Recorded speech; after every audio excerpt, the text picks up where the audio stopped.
అండి, అందరికీ నమస్తే. Welcome back to my channel. చూసారా, మొన్ననే కట్ చేసుకున్నాను పాలకూర అంతా. చూడండి ఎంత చక్కగా ఎదిగిపోయిందో. దీన్ని మళ్ళా కర్రీకి అయితే యూజ్ చేసుకుందాం. అలాగే పక్క టబ్లో చూడండి పుదీనా చాలా అంటే చాలా బాగా స్ప్రెడ్ అయిపోయింది. జస్ట్ ఇలా పట్టుకుంటేనే మంచి స్మెల్ అయితే వస్తుంది. దీన్ని కూడా ఒక మంచి ఫుడ్ ఐటెం కింద అయితే ప్రిపేర్ చేసుకుందాం మనం. అలాగే మన చుక్కకూర, దీన్ని కూడా హార్వెస్ట్ చేసుకున్నాం కదా, ఇది కూడా మంచిగా మళ్ళా కొత్త చిగుర్లు అయితే వస్తుంది. ఇదేంటో గుర్తుపెట్టారా? నేను థర్మాకోల్ బాక్సెస్ చూపించాను కదా మీకు, చిన్న చిన్నవి ఏసీ బాక్స్లో వచ్చినాయి అని చెప్పేసి. వాటిలో అయితే నేను కొంచెం అంటే కొంచెం తోటకూర పెట్టుకున్నాను. అవి అప్పుడే ఇంతంత మొక్కలు అయితే అయినాయి.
ఒక కట్ట తోటకూర అయితే తీసుకొచ్చాను కదా. ఇప్పుడైతే దీనికి ఉన్న వేర్లు కట్ చేసేసుకుని మనం కొంచెం బాగా వాటర్తో క్లీన్ చేసేసుకుని కొంచెం అంటే కొంచెం హాట్ వాటర్లో మనం తోటకూరని ఒక్కసారి ఉడికించుకుని తీసుకుందాం.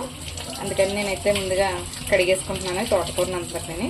చూసారా, ఇదైతే నేను జస్ట్ ఎప్పుడో విత్తనాలు అలా రాలి పడి ఉంటాయండి. అవి అలా వచ్చిన మొక్కలే, నేను వేయలేదు. మరి థర్మాకోల్ బాక్స్లో అయితే మట్టుకుని అవి నేను వేసినవే మొక్కలు, కానీ మంచి ఈల్డ్ వచ్చినాయండి. ఇవాళ ఫ్రైడే కదా, తోటకూర లివర్ కర్రీ చేద్దాం అనుకుంటున్నాను. దానికోసం అయితే ఈ ప్రిపరేషన్ అండి. చూసారు కదా, మంచి మంచి సైజులో అయితే వచ్చినాయి ఆకులు. ఇప్పుడు వీటిలన్నింటిని కడిగేసుకుని అగో చిల్లులున్న జల్లెల్లో వేసుకుందాం. వాటర్ అంతా కొంచెం తడారిన తర్వాత ఉడకబెట్టుకుంటాను. తోటకూర కడిగి పెట్టినాం కదండి. ఈ లోపు అయితే నేను వేడి వాటర్లోని కొంచెం సేపు ఉడికిస్తున్నాను కదా, అందుకని చెప్పైతే స్టవ్ ఆన్ చేసుకుని వాటర్ అయితే పెట్టుకున్నాను. ఇప్పుడు కొంచెం అంటే కొంచెంగా ముక్కల కింద కట్ చేసుకుంటున్నాను. అలాగే ఈ తోటకూర లివర్ కర్రీ కోసం అని చెప్పి ఈ గ్లాస్ తోటి నేను గ్లాస్ తీసుకుని ఒక హాఫ్ తీసుకున్నాను. అంటే 1.5 గ్లాస్ అయితే పప్పు తీసుకున్నాను, పెసరపప్పు. దీన్ని అయితే శుభ్రంగా కడుక్కుని నానబెట్టుకుని పక్కన పెట్టుకుంటున్నాను. పప్పునైతే శుభ్రంగా కడిగేసుకుని కొంచెం సేపు మనం తోటకూరని వేడి నీటిలో కొంచెం సేపు ఉడికించిన లోపలైతే మనకి పెసరపప్పు అయితే నానిపోతుంది. ఇప్పుడు వాటర్ కూడా కొంచెం వేడెక్కుతుంది. మనం ఇందులో వేసుకుందాం తోటకూరని. ఎందుకో తోటకూరని చూడగానే లివర్ కర్రీ గుర్తుకొచ్చిందండి నాకు. ఇదేమి నేనేమి చేసేస్తున్నా ఓన్ రెసిపీ అయితే కాదు, మనం అన్ని చోట్ల వింటుందే కదా. తోటకూర లివర్ కర్రీ అనేది చాలా ఫేమస్. నేను చాలాసార్లు వండాను. ఇప్పుడు ఏంటంటే మీకు చూపించాలి, మన ఆర్గానిక్గా పెంచుకున్న తోటకూరతోటి వెంటనే ఇలా కోసామా అలా వండేసుకున్నామా అన్నట్టుగా చేయాలి కాబట్టి. ఎందుకంటే ఎక్కువ కోసేసి ఫ్రిడ్జ్లో పెట్టుకున్నా వేస్టే కదా మనకి. అందుకని చెప్పి ఇవాళ అలాగా ఫ్రైడే స్పెషల్ కింద అయితే మనం ఈ కర్రీ చేసుకుంటాం. కొంచెం రసం పెట్టుకుంటాం అంతే. నైట్ డిన్నర్లోకి ఫుడ్ ప్రిపేర్ అయిపోయినట్టే మనకి. తోటకూర అయితే కొంచెం సాఫ్ట్ అయింది. ఇప్పుడైతే స్టవ్ ఆఫ్ చేసేసుకుని నేను ఇలాగా ముందుగా పెట్టుకున్నాను కదా వాటర్ వాడి దాంట్లోని అందులోనే వేసుకుంటున్నాను. ఇప్పుడు వేడి నీటిలోంచి తీసుకున్నాం కదా, కొద్దిగా అంటే కొద్దిగా చల్ల నీళ్ళతోటి మనం ఇలా కడుక్కుందాం. జస్ట్ అంటే కలర్ మారిపోకుండా ఉంటుంది. వేడివేడి అలా వదిలేసాం అనుకో, అంతే అండి. కలర్ మారిపోకుండా మనకి గ్రీనరీగా ఉండడం కోసం కొంచెం వాటర్తో కడుక్కున్నాను అంతే. తోటకూరని అయితే మిక్సీ పట్టేసుకుని ఒక గిన్నెలోకి తీసుకున్నాను. తర్వాత అయితే పెసరపప్పు బాగా నానింది. దీన్ని అయితే మిక్సీ జార్లో తీసుకుని మిక్సీ పట్టుకుందాం. చూసారా, పెసరపప్పును కూడా బాగా చాలా మెత్తగా స్మూత్ ఫైన్ పేస్ట్ కింద అయితే చేసేసుకున్నాను. ఇప్పుడు దీన్ని మనం ఈ పాలకూర సారీ పాలకూర వచ్చేస్తుంది నాకు. తోటకూర చేసిన దాంట్లో వేసుకుందాం, మిక్సీ పట్టిన దాంట్లోని. ఇందులో కొంచెం అంటే కొంచెం తిని సోడా, మళ్ళీ ఇంగ్లీష్లో బేకింగ్ సోడా బేకింగ్ పౌడర్ అంటారు, నాకు మళ్ళీ కన్ఫ్యూజ్ చెప్పడం ఎందుకని తిని సోడా కొంచెం, సాల్ట్ కొంచెం,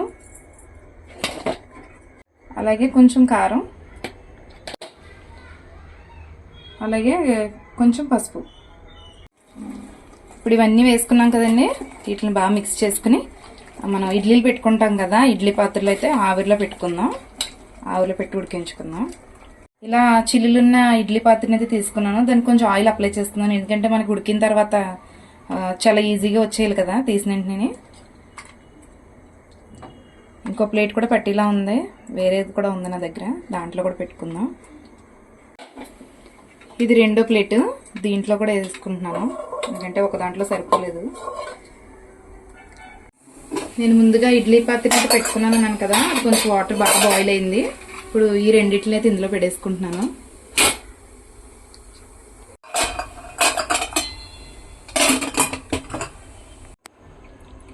ఇవైతే ఉడికించేసుకున్నానండి, బాయిల్ అయిపోయినాయి బాగానే. ఇలాగా చాక్ పెడితే మనకి ఏమీ అంటుకోకుండానే వచ్చేస్తుంది.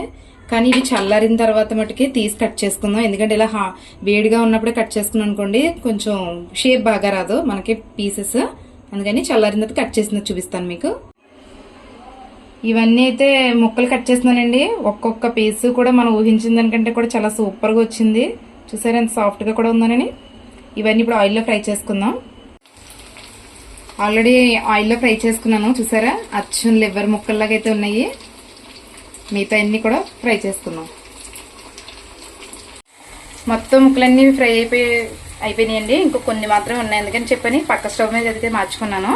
ఇప్పుడు ఇంకొక వేరే స్టవ్ మీద అయితే గిన్నె పెట్టేసుకున్నాను, ఆయిల్ కూడా హీట్ చేసుకున్నాను.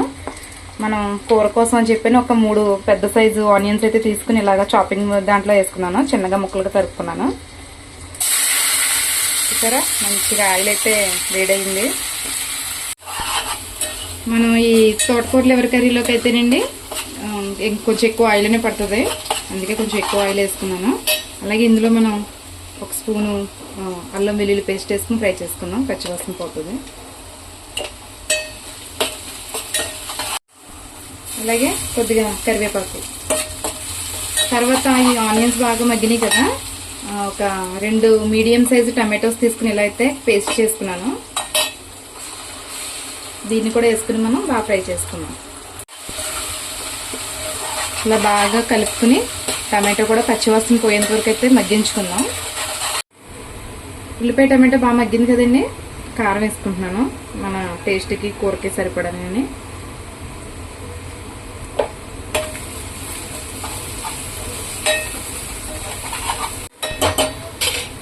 ఇప్పుడు ఈ తోటకూరతో తయారు చేసిన పీసెస్ ఉన్నాయి కదండి, ఇది యాడ్ చేసుకుని కొంచెం సేపు ఇలా ఈ ఉల్లిపాయలు దీంట్లో అయితే కొంచెం మగ్గనిచ్చిన తప్పితే వాటర్ యాడ్ చేసుకుందాం. అంటే మనకి కొంచెం బాగా ఫ్రై చేసాం కదా డీప్ ఫ్రై, ముక్క సాఫ్ట్ అవ్వడం కోసం కొంచెం వాటర్ అయితే ఖచ్చితంగా యాడ్ చేయాలి మనం.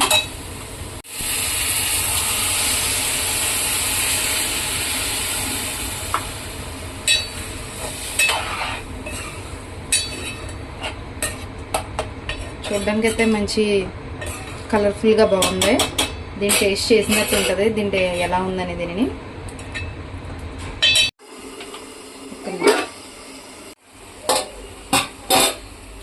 చూసారండి ఫైనల్గా అయితే మన తోటకూర లివర్ కర్రీ అయితే ఈ స్టేజ్లో ఉంది. చూసారా అచ్చంగా అంటే అచ్చం మటన్ కర్రీ అంటే అయితే పక్కా నమ్మేస్తారు, అంత పర్ఫెక్ట్గా వచ్చింది. కలర్ కూడా చూసారా ఎక్కడ కూడా తోటకూరలో ఉన్న కలర్ గ్రీనరీ అయితే ఎక్కడ మిస్ అవ్వలేదు, అంత పర్ఫెక్ట్గా అయితే కుక్ అయింది. ఇప్పుడు ఫైనల్గా అయితే ఇందులో కొంచెం అంటే కొంచెం గరం మసాలా చల్లుకుందాం. ముందు వేసేసుకుంటే ఫ్లేవర్ అంతా పోద్దని చెప్పనైతే నేను ముందుగా వేసుకోలేదు, కొంచెం అండి ఒక హాఫ్ స్పూన్లో కొంచెం కొద్దిగా అంతే.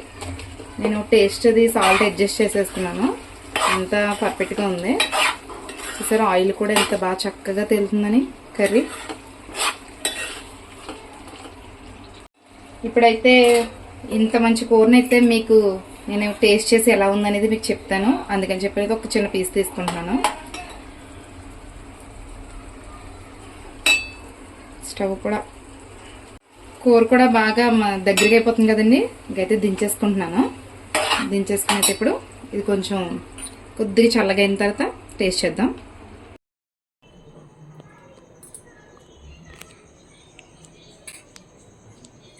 చాలా అంటే చాలా పర్ఫెక్ట్గా కుక్ అయిందండి. టేస్ట్ కూడా అయితే చాలా బాగుంది. మీకు కూడా ఈ కర్రీ నచ్చితే కనుక తప్పకుండా ట్రై చేయండి.